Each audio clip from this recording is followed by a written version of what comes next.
حضور نے فرمایا جب میت کو دفن کر کے فارغ ہو جاؤ تو اس کی قبر پر کھڑے رہو. خود حضور بھی قبر پر کھڑے رہتے دفن کرنے کے بعد اور فرماتے اس کے ثابت قدم رہنے کی دعا کرو، اس لیے کہ اب اس سے سوال و جواب ہوں گے، اب فرشتے اس کی قبر میں آئیں گے، اب اس سے پوچھیں گے، اب اس کے ساتھ وہ امتحان ہوگا، تو اس کے لیے دعا کرو، قبر پہ کھڑے ہو کے دعا مانگو.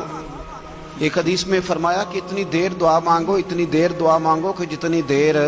اونٹ ذبح کر کے کھال اتار کے گوشت بنا کے، اونٹ ذبح کرنا سب سے زیادہ مشکل ہے، اونٹ ذبح کر کے کھال اتار کے گوشت بنا کے بانٹ دیتے ہو، اتنی دیر مرنے والے کی قبر پہ کھڑے رہ کے دعا مانگا کرو، کیونکہ اب فرشتے آئیں گے، سوال و جواب ہوگا. تو عذاب قبر، مصنف عبد الرزاق میں حدیث ہے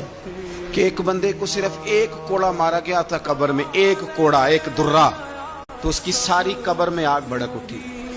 تو پوچھتا ہے کہ یہ ایک کوڑا مجھے کیوں مارا گیا؟ تو انہوں نے کہا ایک وجہ تو یہ تھی کہ تو پاکی پلیدی کا خیال نہیں کرتا تھا، اور دوسری وجہ یہ تھی کہ ایک دفعہ ایک مظلوم نے تجھ سے کہا تھا میری مدد کر، اور تو مدد کرنے پہ قادر تھا، تیرے اندر ہمت تھی، پر تو اس کی مدد کے لیے تیار نہیں ہوا. وہ ہمارا مشہور فکر ہے نا کہ سانو کی لگے، پرائی لڑائی پرائی آگنو اسی گھر کیوں لے آئیے. تو وہ جو ہمارا خاص معاملہ ہے نا کہ کسی کی مدد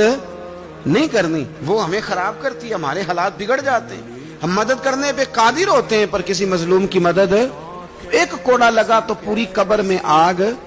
بھڑک اٹھی. عذاب قبر سے اللہ کی پناہ مانگی جائے اور آخرت کے لیے، قبر کے لیے تیار.